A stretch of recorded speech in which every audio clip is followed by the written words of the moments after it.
FM-модуль. Радиомодуль. The hidden composer in residence. Радиодом. This is what I bring. Schnittstelle 1.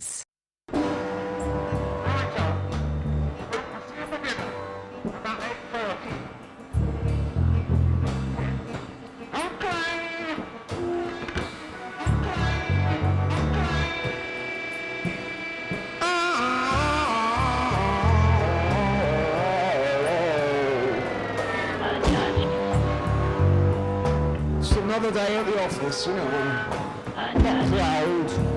Not proud. It's bloody awesome.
Ein Karteikasten.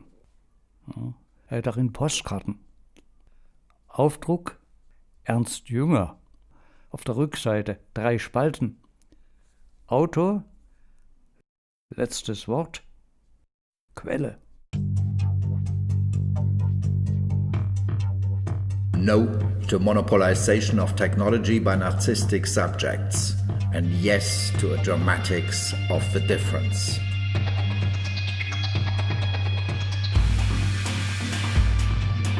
The interface is something that separates one thing from another. Otherwise, the term would make no sense.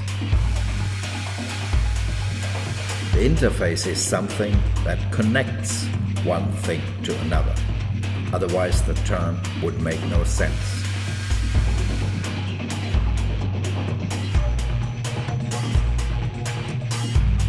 The interface denotes a difference and connection. The phenomenon of the interface appeared when the concept of a unified world gradually developed into the concept of a world that was at least a duality, good and evil, true and false, black and white. That which an interface both separates and connects is, in the most general sense, the one from the other. How we handle the interface and its shaping is therefore both an aesthetic concern and an ethical concern.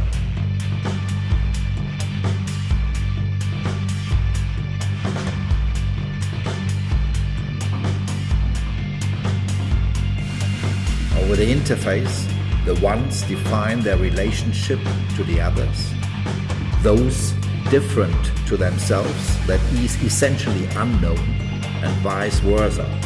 Over the interface, the one manifests itself to the other, but in those aspects that are understandable. In the age of Baroque, the crystal chandeliers with their myriads of light refractions that hung from the ceilings of palaces functioned as an interface through which the cosmos became imaginable. This is a soft interface. Hard interfaces are the confession chairs in Catholic churches, and especially the membrane that extends between the profane sinner and the priest sinner, the representative of God on earth.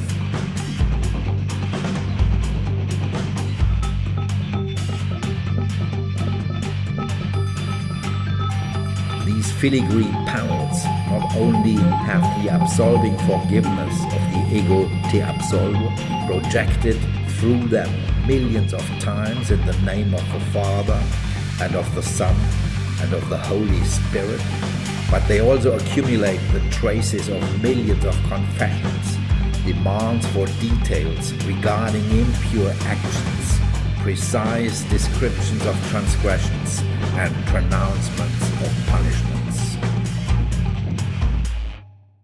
1212 sendet, 1212 sendet.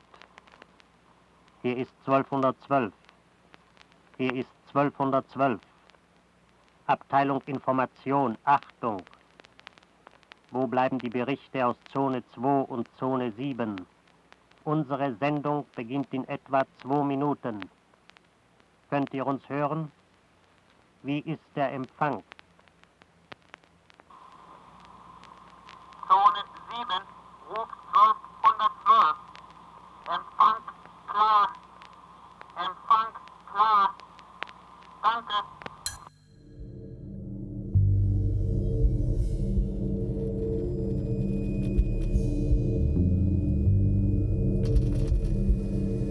There's at least two kinds of interaction, two ways of thinking about what interaction might be, what interaction does. Interaction can be a form of communication between two people, between a person and a thing, between a thing and a thing, a form of communication. Interact with one another by clicking on buttons with words on them, pictures on them. You might interact with one another by playing a game, moving objects around that have meaning.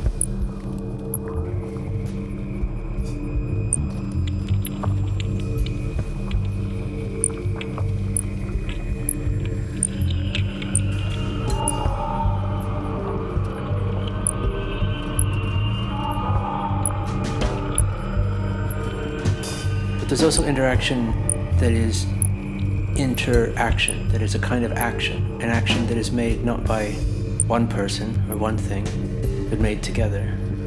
It's a kind of action that is plural, collective, composite. Language can function as both. Language can be a way, obviously, of communicating. Homo sapiens have developed the most elaborate forms of language.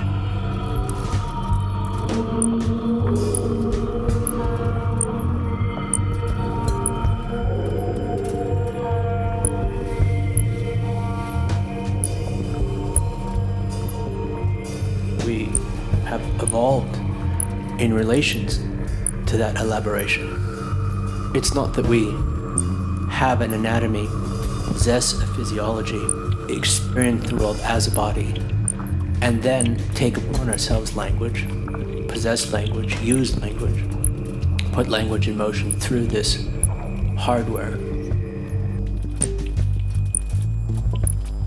It is not that our bodies are hardware and our languages are software in this way. If so, it is in a different way. It's in a way in which the languages have formed our anatomy.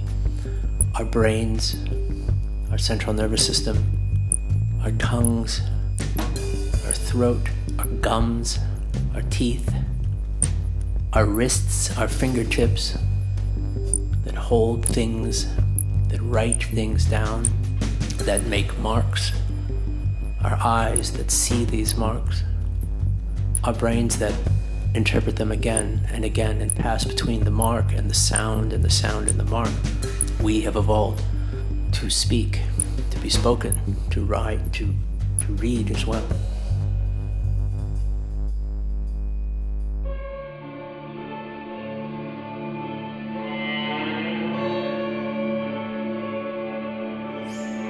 There was a point in time in which there would have been a kind of peak language, the total number of human languages that existed on Earth. That is, the number of cultures that had specific languages, or the number of languages that had specific cultures, measured in the tens of thousands, hundreds of thousands, millions.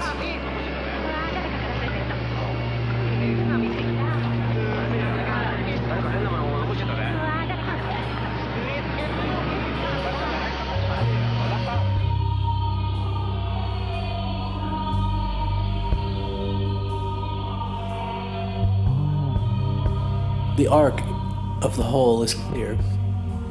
Over the last 100,000 years to the very recent present, the number of languages would have been increasing. An arc of diversification, of multiplication, of complexification, of specification. And then, over the last hundreds of years, that number begins to decline.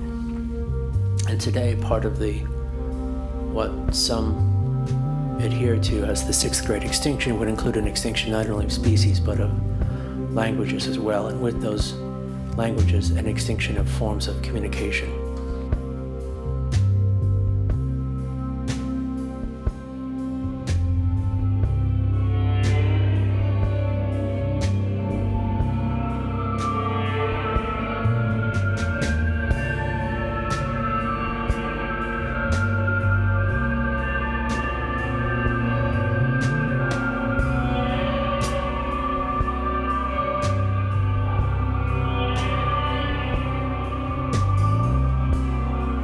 certain that the number of languages that once existed that no longer exist is far larger than the number of languages that still exist today.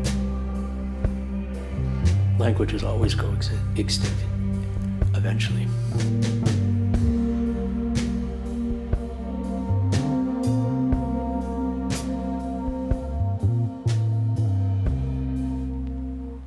Gruppe ND Zone 7, sendet eure Berichte für 1212 von heute ab über das andere Netz.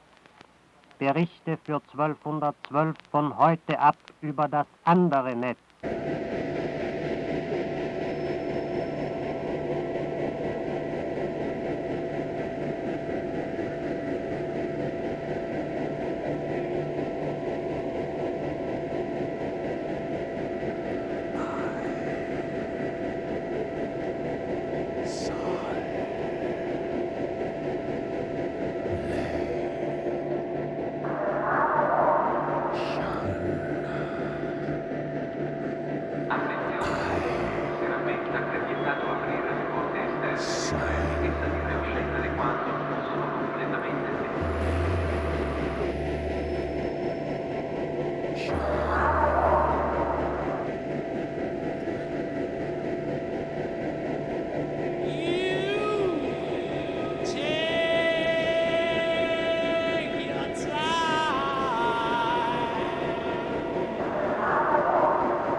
Stein, Schere, Papier.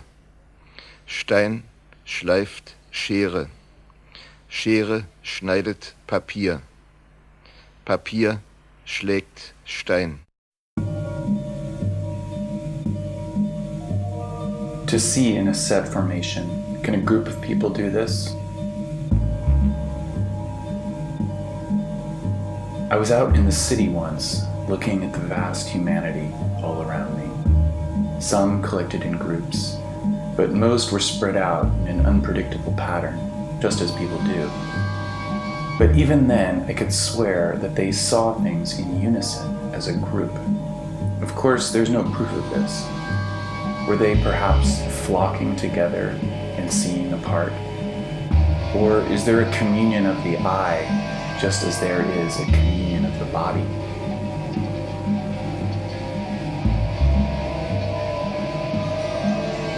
A thought experiment.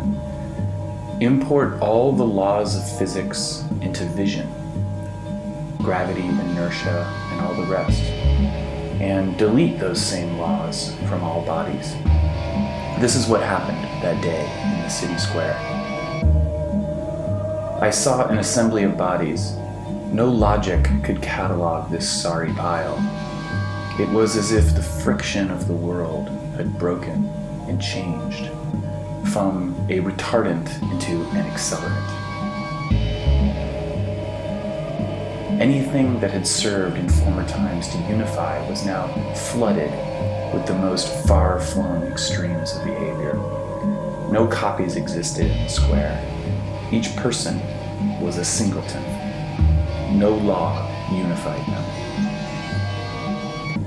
But for their eyes, law reigned supreme. For I sensed through some sort of premonition that all eyes were moving in unison. They moved back and forth together, as singular as the swinging of a pendulum. One would turn and immediately all others would follow. Having landed on a target, the weight of sight was felt by all. To reverse course required a special coordination of effort, just as a lumbering beast might slow and judge its balance carefully in order to change direction. The result was more a grand sweep than anything else. The power of it was impressive. I could see, by my solemn promise, the rays of vision drawn across space as arrow straight lines emanating from each skull. With all eyes moved together, the spotlight beams tend to form cones, with the points of each cone sweeping their illumination across the landscape. These vision flocks produced a tremendous amount of heat, just as a child might use a magnifying glass to set alight a dry leaf, or just as Archimedes burned the ships.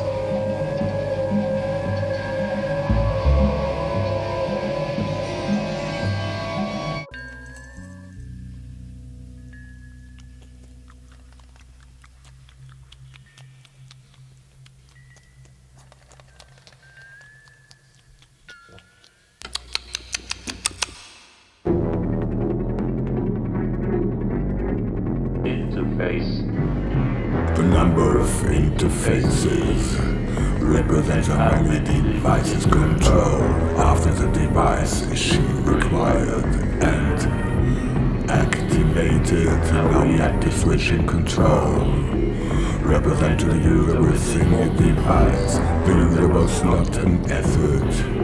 Machine required. Then a remote train projected to them. In its interface, the system I see is my section for system, stacks, trays, that. I send a channel to where readers, but do not use your hardware. I have an executable file name, manual to name to my virus.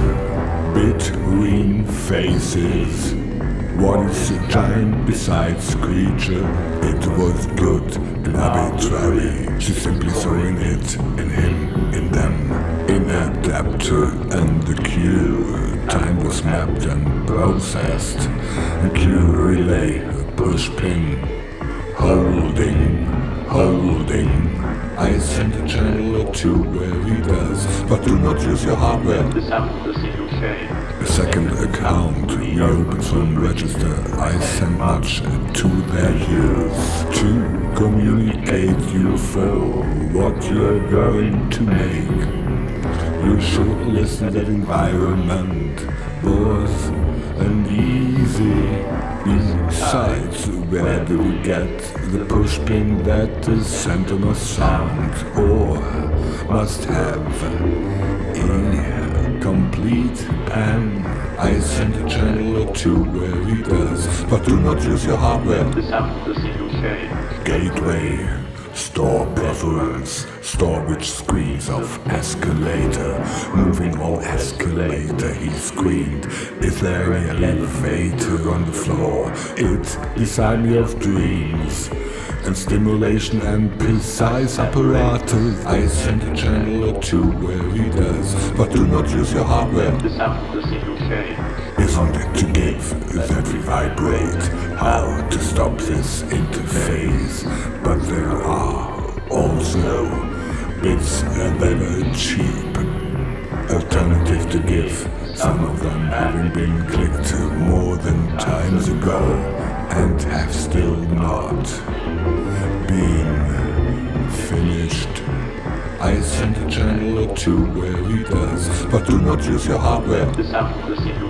How often you send your mechanism on the print of your trigger. Stop now, character the high, maximum thou. And thy spaces that telegraph before thee. Computer may allow from different scales. Axis, radical web, axis, radical web. Discovery's 4 computers now have primary control of critical vehicle functions.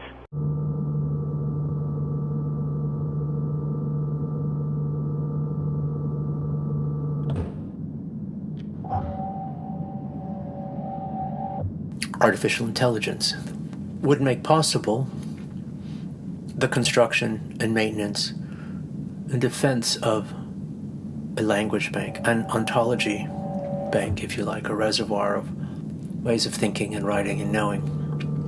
But it would be possible to teach, to break a language down into its constituent elements, to understand the context of its usages, and perhaps send it on another evolutionary arc that hadn't been expected once the language is freed from the hardware of the Homo sapien. Perhaps its evolution would take on another direction and another vector. And AI it's a way in which we learn to interact with the world by interacting with a tool. And artificial intelligence is a kind of tool. It's an extension not only of the ways in which we might model a problem and also decide a problem and define a problem and understand patterns and comprehend the scope and arc and passage of those patterns in the world as they exist and act upon them. It's also in the form of human artificial intelligence interaction design, a kind of synthetic interaction or real interaction with a synthetic mind.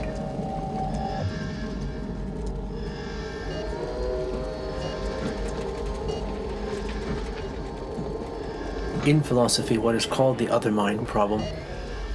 How do we know what the other is thinking? How do we communicate with the other if we don't know what they are thinking? Can we be sure that our empathy or our feelings of empathy for the other that would allow us to communicate with them by modeling that communication in our own mind through the empathetic projection is real, is true? How do we know we're not just communicating with ourselves in a different way? Hello, Hal, do you read me? Hello, Hal, do you read me? Do you read me, Hal? Affirmative, Dave. I read you. Open the pod bay doors, Hal. I'm sorry, Dave. I'm afraid I can't do that.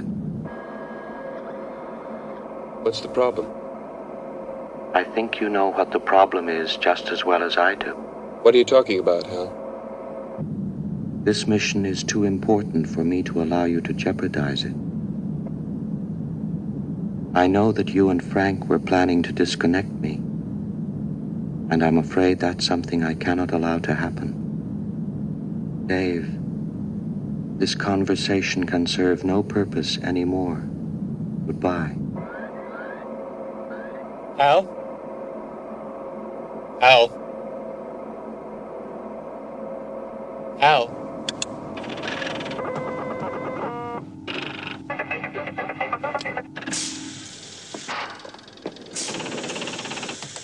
How does the alien mind approach and conceive of the other mind problem when we are the other mind? This too is part of the problematic of artificial intelligence.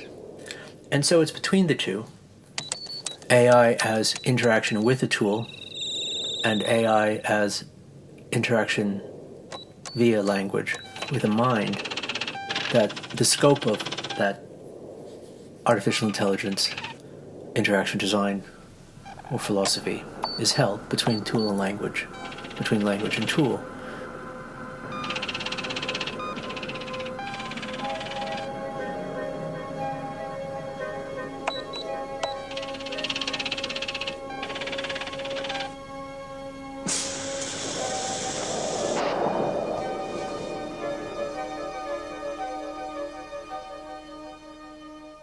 Meine Herren, sehen Sie die Kreatur, wie Gott sie gemacht hat.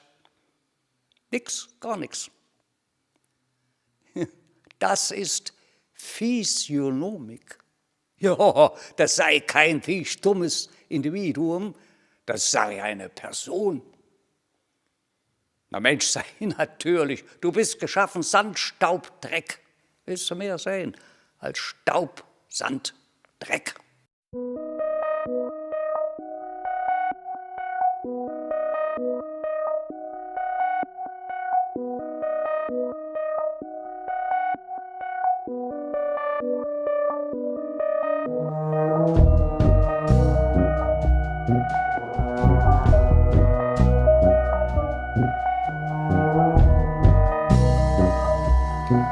Wenn ich ein Mädchen bin, das Kleider trägt, trage ich nur welche aus japanischem Papier. Ich bewege mich darin wie ein Insekt in einer Kammer aus Luft, einer Schatulle aus Klang, im Licht und Schatten der Jahreszeiten, bei Ebbe und Flut. Und meine Worte sind Wasserringe in allen Farben des Wassers, aus Wasserfarben. Da stehen die Näpfe aus Porzellan, dort liegen die Pinsel nach Größen geordnet. Feine, breite, gefächerte und borstige, von Mäusen zerkaute Bambusspitzen und ein Quast aus silbergrauem Pferdehaar. Die Tunke aus Tinte und zerriebenen Kieseln von allen Wegen, die ich gegangen bin, hinterlassen kaum erkennbare Spuren auf dem hauchdünnen Blatt. Nimm doch eine Lupe und schau genau hin. Schau hin.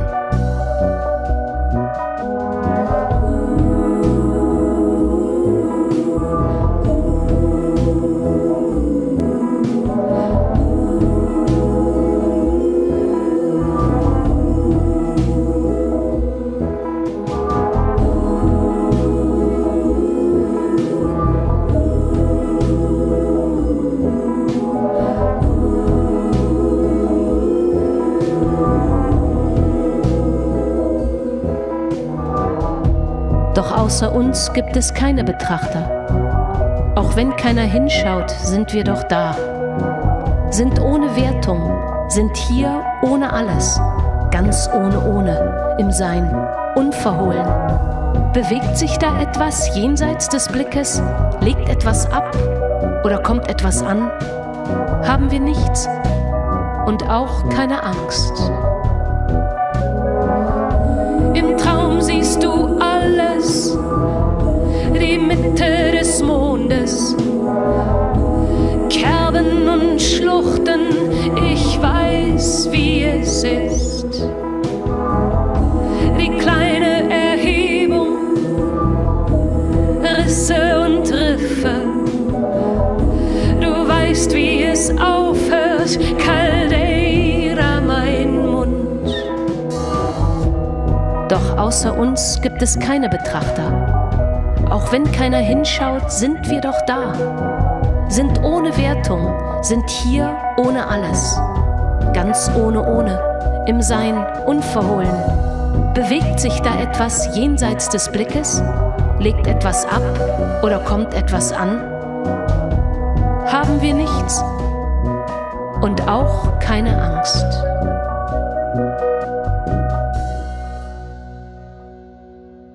There is such an alchemist as the nature of a time. Language added, I am so chemical.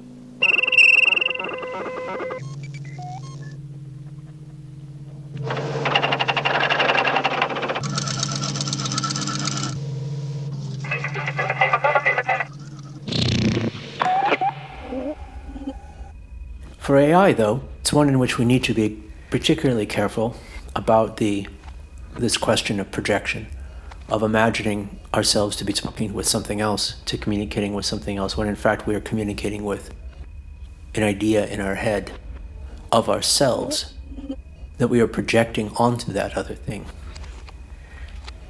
An extreme anthropomorphism bedevils and has tracked the practical and philosophical career of AI from its beginning. Just consider Alan Turing's 1948 or 1950 essay in which he proposes his famous test, the imitation game, in which a human and a computer would interact and try to identify one another. In Turing's telling of the story, the imitation game, 3 players engage one another, not just 2. 2 players would go out of view. Each one would respond to requests from the 3rd player. The 3rd player is trying to deduce which one is a man or a woman in the case of the original imitation game. And so you have a man pretending to be a woman, pretending to be a man, and a woman pretending to be a man, pretending to be a woman, pretending to be a man, and so on and so on and so on. The job of the 3rd player is to see through the ruse, within the ruse, within the ruse, to try to decide finally who is who is passing as what.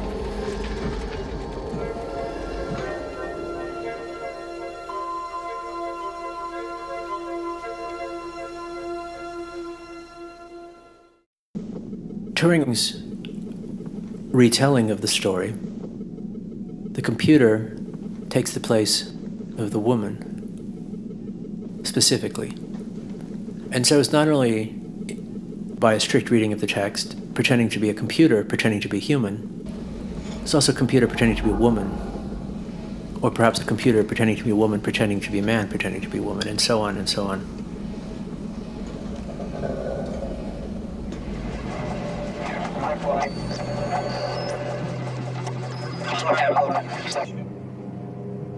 Turing offered this thought experiment as a sufficient condition for computational intelligence. That is, if the computer could pass and could, for all intents and purposes, fool the player such that that player is unable to determine who is a human and who is a computer, what is a computer and what is a human,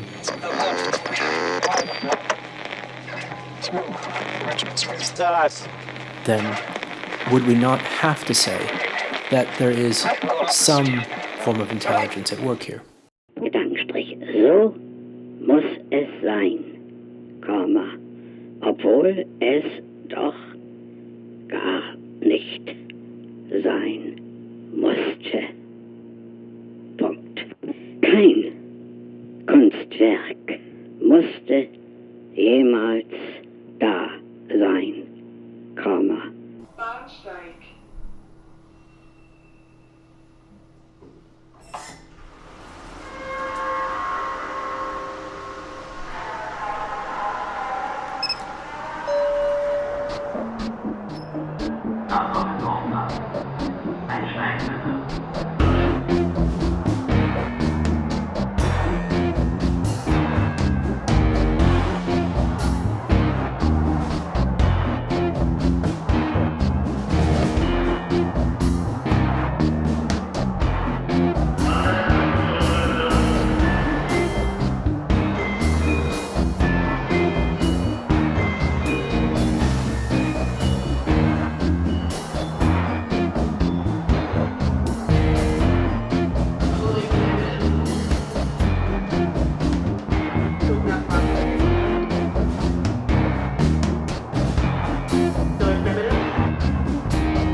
Kein Mensch mehr, sondern eine Menschmaschine, ein Möbelmensch oder ein Menschenmöbel.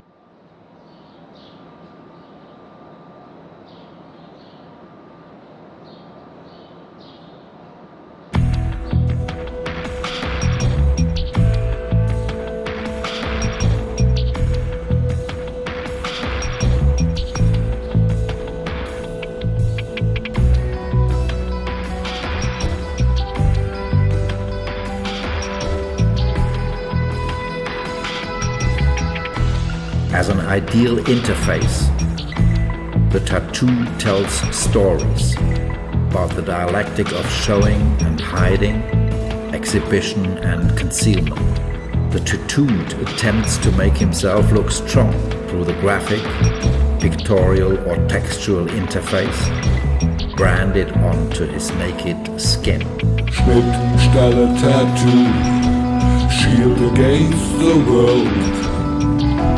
Open window to my soul. As an interface, tattoos become part of a pact.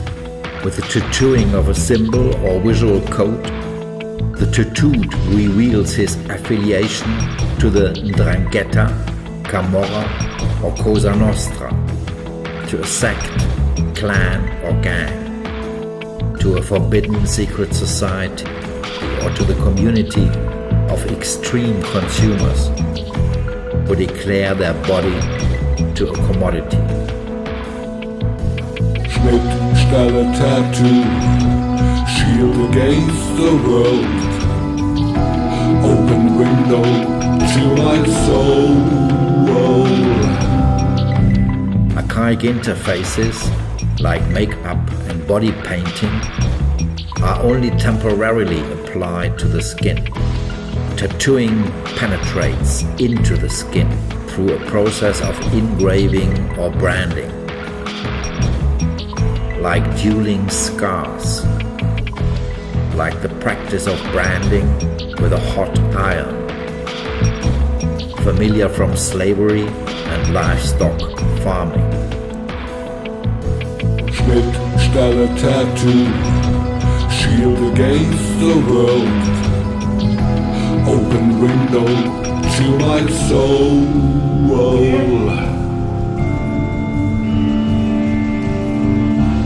But before it became a fashion, tattooing was painful.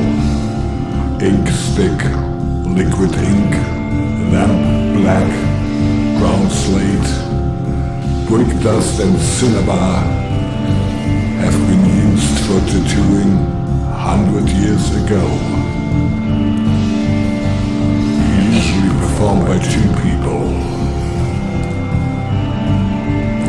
The drawer and the engraver of the drawing into the skin, with 3 sewing needles bundled together. Schnittstelle tattoo, shield against the world, open window to my soul. Taken to its extreme, tattoos no longer decorate or brand a body. Rather, they uncannily transform the surface of the body into an armor.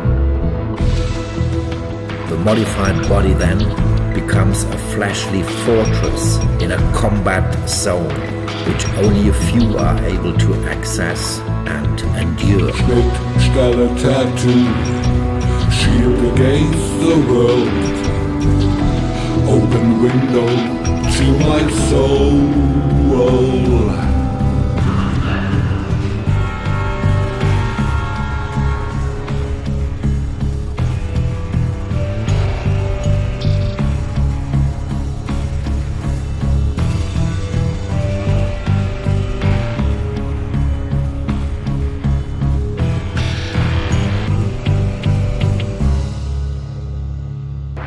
Jetzt hört ich eine Stimme schallen aus dem Rauche des Felsen.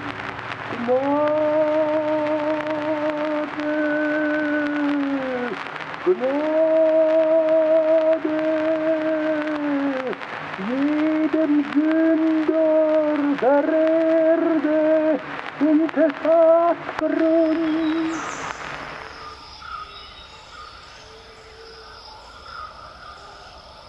Consider the mighty oak of the hillside. One man says, "Oh, the oak, you are a giant, and your leaves cover a large area. It is you who were planted here so many years before my birth, and after I am gone, it shall be you still." At the end of each twig, I see an acorn. These are your kin. For every kernel there may rise again a second oak and a third. Can anything more beautiful exist?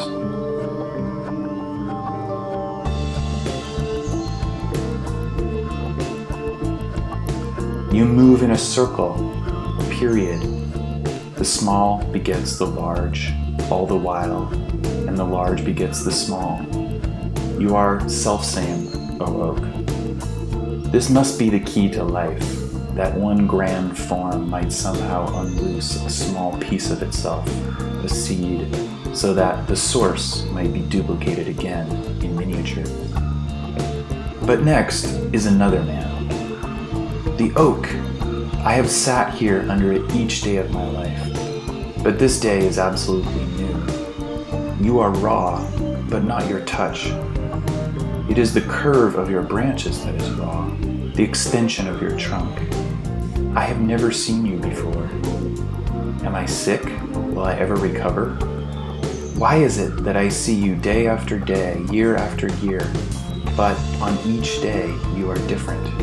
Each different.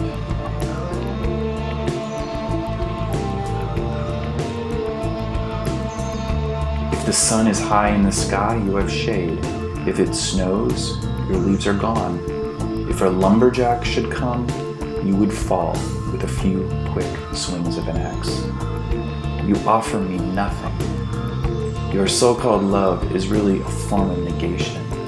And so, every day, under you, I withdraw and sleep.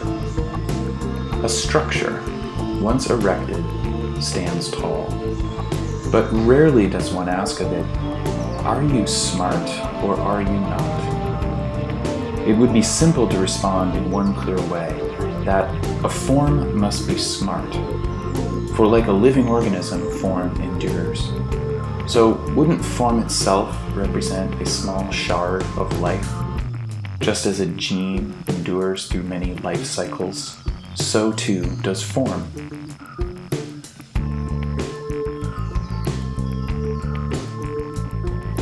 And so a form is truly the anti-fool, the cleverest of all. But this is wrong. A form is not smart. A form is not smart, not because it has no sense of itself. It is not smart because it has no sense of others. Form ignores. Only by standing in oblivion does one view structure.